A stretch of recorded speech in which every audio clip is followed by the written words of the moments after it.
Ah, c'est la saison préférée des amateurs de football, c'est-à-dire la saison où le football de la NFL est à son meilleur. On en parle avec notre chroniqueur football, Jean-Michel Gobeil. Comment ça va, Jean-Michel? Salut Mathieu, ça va très bien, merci. Et toi? Ben oui, je suppose que l'amateur de football en toi est heureux de voir cette saison de la NFL là, qui est en cours au moment où on se parle. Ouais. On a un meilleur portrait aussi de comment ça va se développer là, du côté du classement général.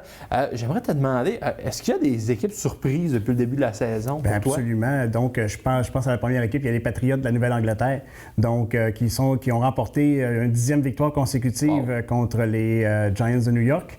Ça fut un match quand même assez serré. Puis l'an dernier, il était une fiche de 2 victoires, 10 défaites. Et maintenant, cette année, passe d'une fiche de 10 victoires, 2 défaites avec un nouvel entraîneur, Mike Vrabel, qui est un ancien joueur des Patriots. Wow, c'est impressionnant. Je regardais le classement aussi, puis étant moi-même un amateur de football, les Bears de Chicago, dans les dernières années, nous ont habitués à être une mauvaise équipe. Là, ils sont dans le haut du classement. Qu'est-ce qui s'est passé avec les Bears? Changement d'entraîneur. Donc, le nouvel entraîneur des Bears cette année, c'est Ben Johnson. Ben Johnson, qui était le coordonnateur à l'attaque des Lions de Détroit la saison dernière. Donc, a pu travailler avec le corps arrière de deuxième ou troisième année, je crois, c'est Caleb Williams. Donc, on a pu voir son éclosion cette année. Un bon jeu au sol aussi qui est très efficace et sa défensive. Les Bears ont toujours eu une bonne défensive. On n'a pas le choix de parler des Chiefs de Kansas City, évidemment. C'est une des équipes les plus marquantes des dernières années dans le monde de la NFL. À quoi ressemble cette saison-ci pour les Chiefs de Kansas City? C'est un peu plus difficile pour les Chiefs cette saison. Ils ont une fiche de 500, donc 6 victoires, 6 défaites. C'est vraiment, là, Patrick Mahomes ne peut pas faire tout seul, donc il y a beaucoup de joueurs qui ont été blessés, des joueurs qui sont partis aussi également. Donc, c'est quand même difficile pour eux cette année qu'une fiche de 500, 6 victoires, 6 défaites. C'est pas encore terminé, mais ça sera très difficile pour eux de faire les séries éliminatoires. Et l'an dernier, les Chiefs avaient perdu au Super Bowl face aux Eagles de Philadelphie. Est-ce que c'est encore les deux meilleures équipes dans la NFL au moment où on se parle? Je vous dirais qu'il y a des nouveaux prétendants. Donc, comme je disais tout à l'heure, dans l'association américaine, on a les Patriots de la Nouvelle-Angleterre, on a les Colts d'Indianapolis aussi qui sont très bons aussi. Et également les Broncos de Denver qui ont une fiche de 9 victoires, 3 défaites aussi également, qui sont sur une séquence victorieuse de 8 ou 9 victoires consécutives. OK. Du côté de la nationale? La nationale, donc il y a les Bears de Chicago qui sont au premier rang. Donc on parlait des Bears il y a quelques instants. Ouais. Donc ils sont maintenant au premier rang. Il y a les Seahawks de Seattle qui sont à surveiller aussi. Ils sont allés chercher beaucoup de joueurs autonomes au niveau défensif.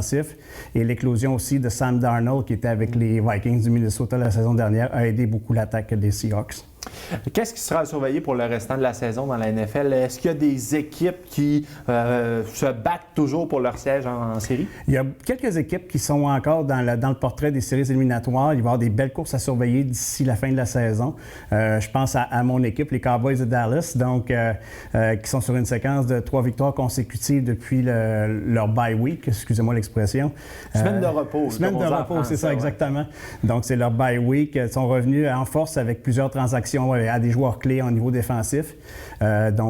Et aussi avec l'attaque explosive avec CeeDee Lamb. Après ça, ensuite, George Pickens, Javonte Williams et le corps arrière Dak Prescott.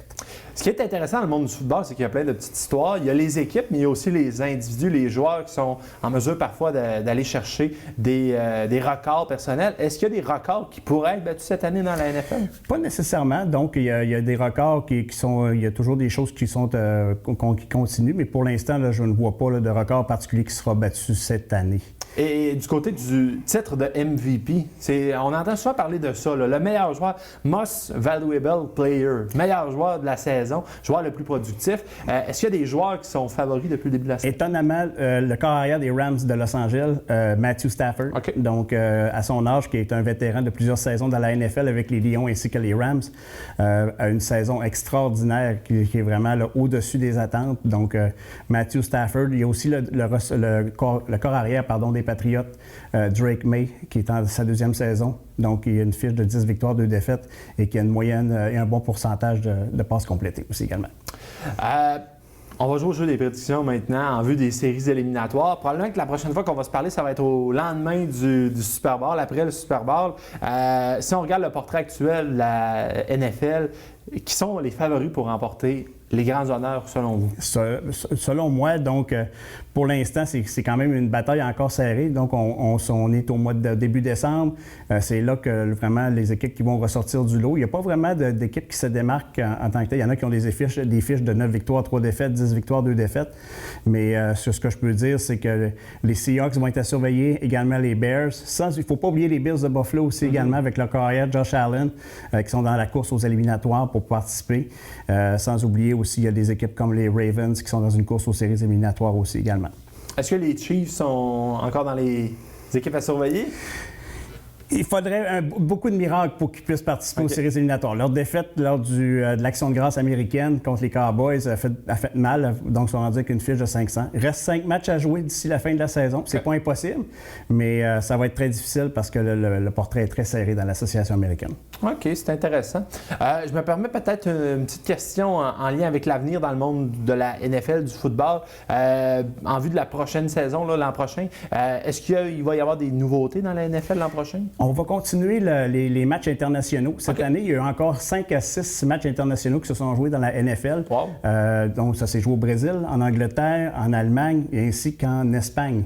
Donc, et l'an prochain, la saison va débuter en Australie. En Australie en 2026 avec les Rams. C'est une première? Oui, c'est une première. Donc, en 2026, les Rams de Los Angeles seront les hôtes d'un match international en Australie. C'est intéressant quand même parce que l'Australie, c'est une terre de football là, avec le rugby et le football australien. C'est un pays qui est fertile à ça. Bien, la NFL est vraiment globalement internationale, populaire. Il y a des fans d'un peu partout dans le monde. Donc, c'est un marché qui est très bien, qui sera à développer pour la NFL au cours des prochaines années. En tant qu'amateur de football, est-ce que c'est intéressant de voir que le sport se développe à l'international? On exploite des nouveaux marchés? Absolument. Donc, vraiment, de voir que la NFL se porte en santé, que ce soit là, aux États-Unis ou en Europe ou dans l'Amérique du Sud, c'est vraiment là, important de voir que ça a un regain de popularité. Les stades sont pleins à chaque fois qu'il y a un match.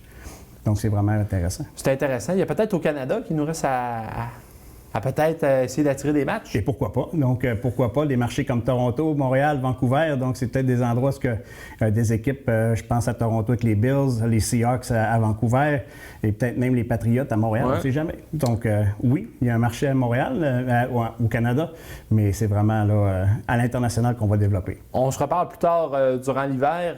Qui va avoir gagné le Super Bowl? C'est sûr que moi, j'ai un petit parti pris pour mes Cowboys, mais je pourrais vous dire que les Broncos de Denver, peut-être, seront à surveiller, les Rams et les Seahawks aussi également. Okay. Parfait. Si on a une seule équipe à dire? Moi, je dirais les Rams de Los Angeles. Rams de Los Angeles. On va surveiller ça de très près. Jean-Michel, merci beaucoup d'avoir été avec nous. On se reparle plus tard durant l'hiver. Merci beaucoup, Mathieu.